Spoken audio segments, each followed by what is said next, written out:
Crony capitalism. What is it? Why is it so bad? To answer these questions, let's think about good old-fashioned capitalism. It is premised on the free exchange of goods or services between independent agents. Let's say I want to buy some cereal. Steve's Grocery is selling my brand for $4. Ted's Grocery has it for $5.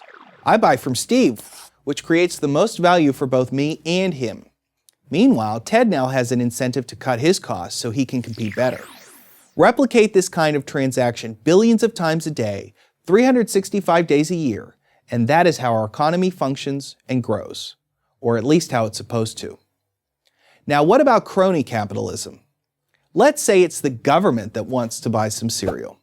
More specifically, the House of Representatives Committee for Cereal Acquisition is put in charge of the task. Steve still sells for $4, Ted for $5. I buy from Steve. He's the low price man. But the Committee for Cereal Acquisition buys from Ted. Why? Because Ted lobbied the committee. Because his corporate headquarters is in the chairman's district. Because he gave more campaign contributions. Because he promised a lobbying gig to an undecided committee member who plans to retire next year. That is how crony capitalism works. And it happens all throughout the government, from defense contracting to farm subsidies, clean energy programs, infrastructure spending, affordable housing, food stamps, Medicare, Obamacare, tax policy. You pretty much name it, crony capitalism is there. Capitalism is moral because it is premised on a voluntary exchange between independent parties who agree to the deal only because it creates value for everybody. Crony capitalism is immoral because one of the parties, the government, has been bought off. This creates three problems. First, it is unfair. Politicians are spending the public's money, but not for the public interest. Instead, they reward friends, supporters, or themselves. Our Constitution grants Congress the power to provide for the general welfare. Crony capitalism violates this sacred principle. Second, it is incredibly wasteful. In our cereal example, the government overpaid by going with Ted instead of Steve. That's obviously a waste of taxpayer money. In fact, it is really stealing from the taxpayer. Here's more waste. Ted had to spend money to lobby the government to get the contract, so he didn't get all that dollar out of the transaction. That's money that could have been spent making a better product or used in some other constructive way. Economists call this deadweight loss, and it can be substantial. Moreover, crony capitalism distorts the broader economy.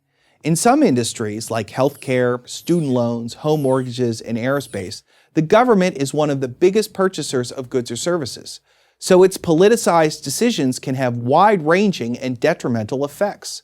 An entire industry can become, in effect, a client of the government. When that happens, its goal is not to build a better mousetrap, but to keep politicians happy. How much does crony capitalism cost society per year? It is hard to say precisely, but the number reaches into the tens of billions of dollars, maybe beyond.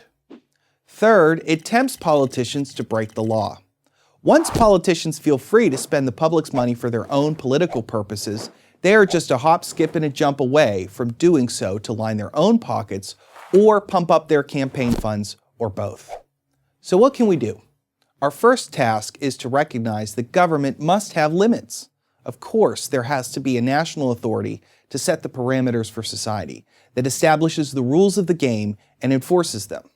But when we expect the government to promote an industry, tinker with some sector of the economy, help some important voter group, we create the groundwork for crony capitalism and all the bad things that come with it: favoritism, waste, theft, and other forms of corruption. America's 7th president, Andrew Jackson, had a very useful perspective on this issue. There are no necessary evils in government, he said. Its evils exist only in its abuses. If it would confine itself to equal protection, and as heaven does its rains, shower its favors alike on the high and the low, the rich and the poor, it would be an unqualified blessing. Jackson had it right. A limited government confined to equal protection can't play favorites. Limited government. If getting rid of crony capitalism is the goal, it all starts there. I'm Jake Cost of the Weekly Standard for Prager University.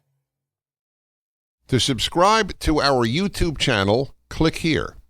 To help keep our videos free, donate here.